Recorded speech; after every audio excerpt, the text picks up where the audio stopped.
Bienvenue à toutes et à tous, deuxième partie de cette journée d'études et d'échanges sur les gouvernances partagées que j'ai le plaisir et l'honneur de coordonner avec Marco Della Corte qui prendra la parole dans un petit moment, qui est un petit peu en fil rouge de cette journée, qui nous donne un petit peu de la hauteur de vue, des perspectives. Vous n'êtes pas obligé d'être d'accord avec ce qu'il dit, hein. Il y a une personne au moins qui m'a dit qu'il n'était pas d'accord sur les définitions ou quoi. C'est votre droit, on n'est pas là de toute façon pour forcément avoir un consensus. On est là pour faire entendre nos idées, nos vécus, nos définitions, nos dissonances, notre pluralité d'opinions. Du coup aussi avec toute une équipe de facilitatrices et de facilitateurs et d'intervenants et d'intervenantes que je remercie encore une fois. Vous avez donc sur Klaxoon, si vous regardez un petit peu, un petit récap de comment ça se passe, les principes de fonctionnement. On fait comme on peut, au mieux qu'on peut sur l'organisation. Donc, merci par avance et vous avez été super ce matin de votre adaptation et de votre compréhension. L'idée, ce n'est pas de convaincre qu'il y a un modèle ou une méthode ou un outil qui est bon ou les autres qui ne sont pas bons. C'est vraiment de découvrir différentes choses et notamment cet après-midi où on va découvrir, où il y a un atelier sur la sociocratie, un atelier sur l'holacratie, un atelier sur la démocratie profonde, enfin, différents ateliers. Voilà, on essaye de parler en jeu, on essaye d'être concis sur les prises de parole si possible. Il n'y a pas de hiérarchie entre nous, chacun, chacune a l'équivalence de parole. Et puis voilà, essayons d'accepter la frustration. On a commencé à remplir, n'hésitez pas à continuer, une petite carte de France et du monde. Tiens, d'ailleurs, je vois qu'il y a Anna qui a l'air d'être en Turquie ou en Grèce. Ah mais non, c'est en Grèce, Anna. Un petit mot pour dire comment ça va aujourd'hui, qui est là. Vous voyez qu'il y a des petites présentations. N'hésitez pas à mettre vos sites internet, vos pages LinkedIn si vous voulez, à faire un petit peu de pub sur ce que vous faites si vous le souhaitez. Pourquoi pas faire des photos en trombinoscope. Des infos aussi sur vos attentes pour la journée. Et puis, et là, s'il vous plaît, je vous propose d'y revenir quelques instants pour démarrer l'après-midi, un nuage de mots. Donc, si vous allez sur Klaxoon, venez double-cliquer sur la partie rose de ces petits mots-là, de ce questionnaire, pour dire qu'est-ce que ça vous évoque, vous, les gouvernances partagées. Si je vous dis gouvernance partagée, vous pensez à quoi? Du coup, vous mettez tous les mots qui vous passent par la tête. Et si des mots ont déjà été dits par d'autres, eh ben, vous les remettez de manière à ce qu'ils deviennent de plus en plus gros. Je laisse quelques instants pour ça. Je continue de présenter en même temps le Klaxoon. Il y a des espaces à droite où vous pouvez dire de quoi vous avez besoin, ce que vous recherchez, ce que vous proposez, du partage de documents avec la Gogo Carto des facilitateurs en intelligence collective et facilitatrices en intelligence collective. N'hésitez pas à vous référencer ou à découvrir les personnes qui le sont. Le site sur le collectif autogestion, Marco, quelqu'un me faisait remarquer qu'il y avait encore un ou deux liens apparemment corrompus, notamment aux prochains événements, tout ça, qui nous fait arriver à des trucs porno. Désolé pour ça, on s'est fait un peu pirater. Il faudra peut-être faire remonter aux collègues qui s'en occupent. Expression libre, ce que vous aimeriez pour la prochaine fois, pour le 6 juin. Et puis déjà, bilan de journée, si vous voulez déjà mettre vos pépites, les choses précieuses que vous gardez de cette journée, vos cailloux, vos coups de gueule, vos frustrations, etc., vos canifs, etc., etc. Et puis la présentation des 6 ateliers de cet après-midi, quand on aura fini la plénière d'ici 30-35 minutes, vous pourrez vous répartir en ateliers. Vous pouvez déjà commencer à mettre vos prénoms au-dessus des ateliers qui vous intéressent. Un atelier sur la sociocratie avec Pierre Tavernier, si je ne me trompe pas, président zut, j'ai oublié, du Centre français de sociocratie. Il vous fera découvrir ça. Un atelier sur la gouvernance cellulaire avec Jean-Luc Christin. Un atelier sur l'holacratie entre processus itératif et agilité avec Juliette Brunery. Je m'excuse de ne pas avoir cité les facilitateurs, facilitatrices à chaque fois. Une expérience un peu mixte d'inspiration multiple, sociocratie, holacratie, l'idée d'inventer finalement une gouvernance sur mesure avec Solucratie et donc Yannick Léniel qui vous fera part de cette aventure-là. Démocratie profonde avec Olivier Chaput, de quoi ça parle et une petite question pour vous guider, pour commencer à répondre à cette question. De quoi as-tu besoin pour vivre avec? Et puis, gouvernance partagée, les retours de la socianalyse et de la Gestalt thérapie. Peut-être que ça vous parle moins, mais pour vous donner envie, peut-être, on va se questionner sur la verticalité et l'horizontalité, le pouvoir sur ou le pouvoir avec, et finalement tout ce qui est angoisse et détente vis-à-vis de ces modèles d'organisation collective et notamment de gouvernance partagée avec Emma Pomtan.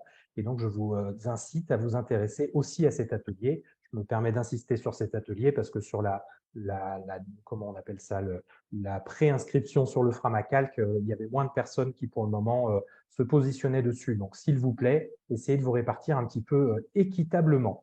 Normalement, si vous avez joué le jeu, et c'est le cas, on voit qu'on a un nuage de mots qui apparaît. Si vous regardez sur mon écran partagé, on voit que gouvernance partagée, pour vous, ça veut dire partage, démocratie, collectif, politique, collectif. C'est les mots qui apparaissent le plus, mais aussi diversité, décision, approche psychologique globale, responsabilité, et puis nouvel engouement, maturité humaine, biomimétisme, maturation, tout un tas de mots, vent en poupe, etc. Inconnus, pourquoi pas, enfin tout un tas d'autres mots qui apparaissent. Sur l'autre, parce que j'ai du coup 2 klaxons en clone, on voit d'autres mots-clés, balbutiement, autoresponsabilisation, devoir, décision, prise, place, responsabilité, collectif, ensemble, etc., horizontalité, organicité, balbutiement, humain, etc., etc. Vous voyez, ça permettra aussi d'illustrer les comptes rendus que je ferai, ce genre d'illustration-là.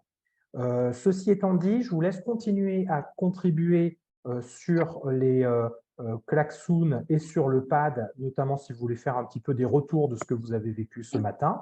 J'espère que ça a été agréable et efficace ce matin. Il y a peut-être des petites insatisfactions. N'hésitez pas à nous en faire part dans l'espace de bilan. Comme ça nous permettra de nous améliorer pour la prochaine Alors du fois. coup, comme je m'étais arrêté ce matin sur cette idée d'opposer, enfin pas vraiment d'opposer, mais de besoin de théorie sur la coopération démocratique à opposer avec une profusion un peu de modèles aujourd'hui et qui existent et dont on va parler cet après-midi. Et c'est du coup de ça dont j'avais envie de parler. Mais aussi peut-être du coup, donc je vous ai dit ce matin qu'il y avait plusieurs éléments qui expliquaient qu'il n'y ait pas de théorie suffisamment poussée, sauf depuis les années 90, et elles sont pas vraiment unifiées en tout cas sur ces questions-là. Néanmoins, voilà, je voulais illustrer avec 2 théories au moins. Quelques apports quand même qui peuvent aider en fait à répondre à des questions, qui peuvent aider à faire le tri en fait parmi toutes les ingrédients dont on pense avoir besoin aussi. On s'est posé la question ce matin dans l'atelier, quels sont les ingrédients d'une gouvernance collégiale pour la réussir? Et donc, en fait, on a plutôt trop de réponses que pas assez, mais du coup, ça peut être un peu aveuglant en fait ce nombre de réponses qui peuvent arriver. Il faut que le projet soit partagé, il faut que il y ait une bonne communication, il faut etc etc. Et ça fait beaucoup de post-it à respecter et ça peut être en quelque sorte un peu angoissant, euh, en sachant qu'effectivement il y a quand même des réponses sur des facteurs qui existent, qui sont fondamentaux. Et puis, ces réponses, ou en tout cas ces premiers éléments de théorie qu'on peut non pas considérer comme vrais, mais quand même relativement vérifiés par les sciences sociales, ils peuvent aussi nous aider à utiliser les modèles, justement. Parce qu'il y a quelqu'un qui posait la question sur le klaxon, comment résister à la tentation d'utiliser des modèles? En fait, parce que ça peut être rassurant, mais bien sûr que c'est rassurant. Et même bien sûr que c'est vachement difficile quand on se lance dans quelque chose. De ne pas suivre un modèle. C'est comme ça qu'on fait quand on apprend un peu à l'école, on essaye de recopier le modèle. Et il n'y a pas de mal à ça, et ce n'était pas du tout ce que je voulais dire. Par contre, ce que je voulais dire, c'est que c'est quand même très bien de recopier, entre guillemets, je caricature, un modèle en sachant qu'est-ce qui fait que ce modèle comporte tel outil, par exemple, et qu'est-ce qui peut faire que cet outil va coincer, qu'est-ce qui peut faire que ça peut faire du mal parfois, etc., que ça peut ne pas être adapté du tout. Et donc, c'est de combiner justement ces apports théoriques qui sont beaucoup plus généraux que les outils pratiques des modèles avec les outils des modèles. Et donc, se dire finalement, si on a un petit peu un recul critique et théorique, on peut utiliser les modèles, quels qu'ils soient. Après, à vous de faire votre choix et puis pour se lancer, mais vous allez le voir, de toute façon, il faudra jamais, ça implique de ne jamais appliquer les modèles. Et je ne pense pas que qui que ce soit aujourd'hui dise qu'il faut appliquer le modèle à la lettre, quoi, quelque modèle que ce soit. Euh, alors, euh, juste un dernier tout petit élément, c'est que effectivement, l'autre aspect, tant qu'on n'aura pas de théorie, c'est que finalement, nos politiques continueront de nous prendre en fait, pour des enfants, quoi. C'est-à-dire que tant que la science n'aura pas démontré que les humains, les citoyens sont capables de s'organiser et à quelles conditions, on va dire les dirigeants ne feront pas confiance. Et nous-mêmes, on ne se fera pas confiance pour y aller. Donc voilà, c'était un peu le dernier enjeu là-dessus. Euh, Avant de parler justement de les apports de Elinor Ostrom et puis aussi de Christophe Dejour et puis des théories du Caire.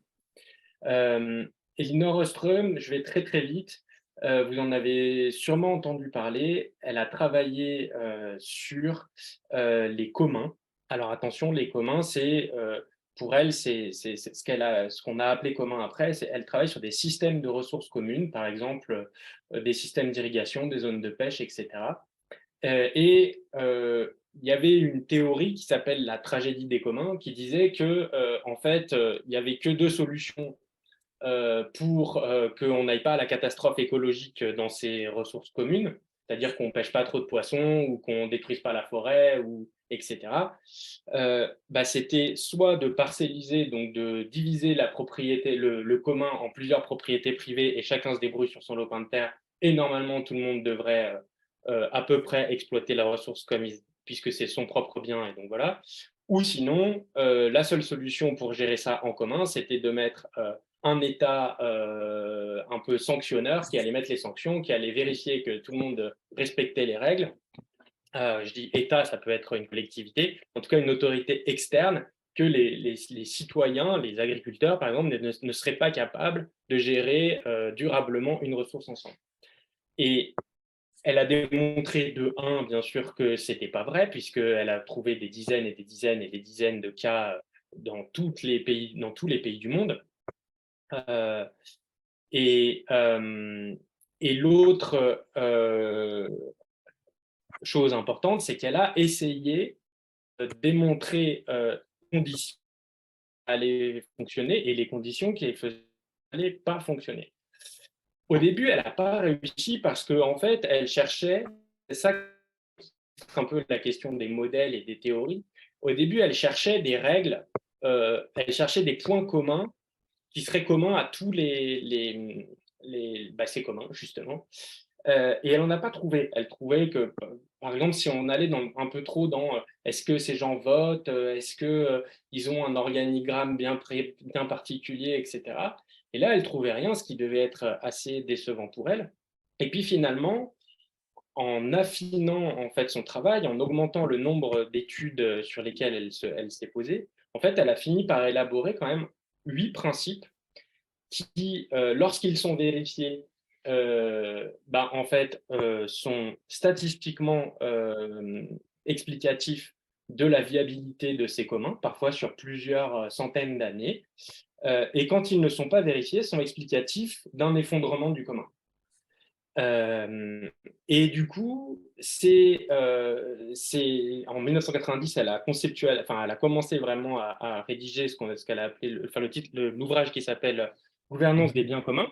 Et puis, entre 1990 et 2013, elle a vraiment théorisé pourquoi ces 8 principes étaient si importants que cela, et avec des études en laboratoire, des expériences un peu bizarres qui sont assez rigolotes à lire d'ailleurs, et elle en a tiré une espèce d'explication générale qui l'a amené juste avant sa mort, en 2012, en fait, à estimer que ces 8 principes pourraient et devraient être valides non seulement pour les ressources naturelles, mais en fait pour tout groupe humain qui essaye de s'autogouverner. Et donc, en fait, pour rien vous cacher, c'est exactement la proposition que je teste dans le projet de recherche que je mène. sur la démocratie au travail. Donc, de voir si ces 8 principes s'appliquent dans les collectifs qui fonctionnent et surtout de quelle manière. Parce que justement, ces 8 principes, ils ont il y a autant de manières d'appliquer ces principes que de structures qui existent. Et donc, ces 8 principes, ils sont là. Je ne vais pas avoir le temps de vous les présenter, mais il y en a certains, justement, c'est intéressant parce qu'ils confirment des intuitions qu'on a, mais au moins, c'est démontré. Par exemple, le principe de le mesurer et de le statistiquement démontrer, c'est quand même c'est le fait que, en fait, quand vous avez, donc il faut des règles, etc., mais que ces règles-là, pour qu'elles puissent être adaptées aux conditions, pour qu'elles soient perçues comme équitables, il faut que la plupart, donc ce n'est pas quelques personnes, c'est la plupart des personnes qui sont concernées par l'application d'une règle, doivent pouvoir avoir accès à un dispositif qui leur permet de modifier la règle. Un dispositif, c'est clairement un lieu et un temps de discussion et de délibération et sur lequel ils ont le choix.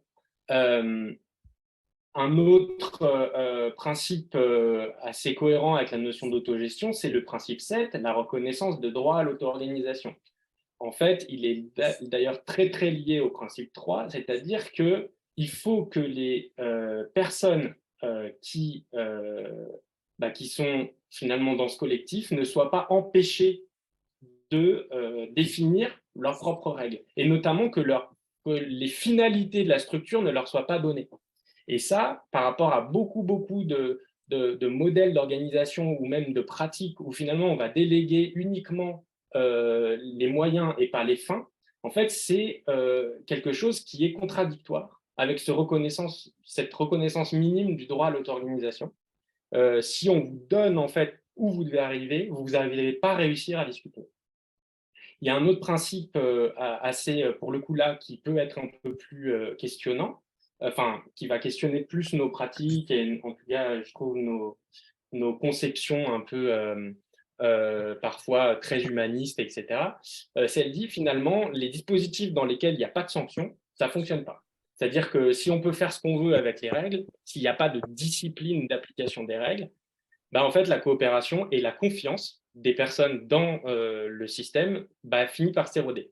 Mais elle dit pas simplement qu'il faut des sanctions, elle dit qu'il faut aussi des sanctions qui soient graduées, c'est-à-dire qu'on a un droit à l'erreur aussi, que c'est pas la sanction, enfin c'est pas un système du tout autoritaire, c'est un système qui pense la justice en fait. Donc je vais pas m'étendre plus que ça là-dessus. De toute façon, je vais bientôt terminer. Quand même, un apport essentiel qui est autre que les principes de Ostrom, c'est vraiment, et sur lequel ça me fait penser à des choses qu'on a dit ce matin, c'est que le paramètre numéro 1, c'est la communication. Elle a pu faire plein de tests en laboratoire, etc. Vous changez toutes les règles de coopération, tout ce que vous voulez. Vraiment, ce qui va vraiment déterminer le succès ou plutôt l'échec, c'est quand vous renforcez le coût, par exemple, de la communication. Si vous commencez à rendre payant le fait que les gens puissent communiquer dans un test, par exemple, ils vont plus communiquer et ça va plus du tout fonctionner. Et donc, elle a vraiment démontré, alors quelque chose que tout le monde a instinctivement, mais que c'est le critère premier. Et moi, ce que ça m'évoque, c'est quand même que on doit prendre le temps d'avoir ces espaces de communication. Et ça quand même, pour ne pas rester que sur Ostrom, ça rejoint exactement ce que dit Christophe Dejour, et aussi, il y a quelqu'un qui m'a cité Yves Clos tout à l'heure. En fait, c'est l'importance des espaces. Ostrom parle d'arènes de délibération et Christophe Dejour parle d'espaces déontiques. Et en fait, c'est ces espaces où on va discuter justement des arbitrages, du fait qu'on ne peut pas appliquer les règles telles qu'elles sont. Donc, il va falloir rediscuter à la fois du technique, de l'éthique et du subjectif. On ne peut pas supprimer, on ne peut pas séparer en fait ces trois dimensions. Donc, en fait, il y a à la fois la réponse à une question technique, mais on va se dire, est-ce que c'est bien, est-ce que c'est mal, est-ce que j'aime faire ça, est-ce que j'aime pas faire ça, etc. Et que du coup, en fait, il y a une production de sens en fait qui se fait à travers ces espaces de discussion qui est essentielle à la réussite en fait, de la coopération et qui est, en fait, vraiment l'élément central. Même si, bah, effectivement, comme l'a montré Ostrom, il y en a d'autres et que c'est pas suffisant. Mais par rapport à toutes en tout cas, les freins, les risques que les personnes estiment toujours que ça va prendre du temps de communiquer, et cetera. En fait, Ostrom comme Dejour, comme Yves Clos démontrent qu'au contraire, c'est le temps qu'on va prendre et la qualité de la communication qu'on va pouvoir s'accorder qui va être le critère premier. Euh, je m'arrêterai là parce que je pense que ça va être un peu long sinon, et puis que c'était vraiment l'essentiel de ce que j'avais à dire. Voilà. Merci beaucoup, Marco. J'imagine que plein de personnes ici aimeraient questionner, continuer. Peut-être que ça vaudra le coup, si jamais tu en as envie, Marco, sur la journée du 6 juin ou une autre, de prendre carrément un atelier sur ces travaux de recherche, sur la théorie, sur les choses comme ça. Tu nous diras si tu as envie, si tu veux venir nous faire On aura part un un peu peu de plus tes... avancé en plus, parce que là pour Ouais. l'instant c'est la théorie, mais à partir de maintenant on commence le terrain, donc voilà. En tout cas, voilà, il y a plusieurs personnes qui disent merci, c'était très intéressant, merci. Quelqu'un qui redemande si on aura la présentation en diaporama sur le Klaxoon, Marco, c'est possible ou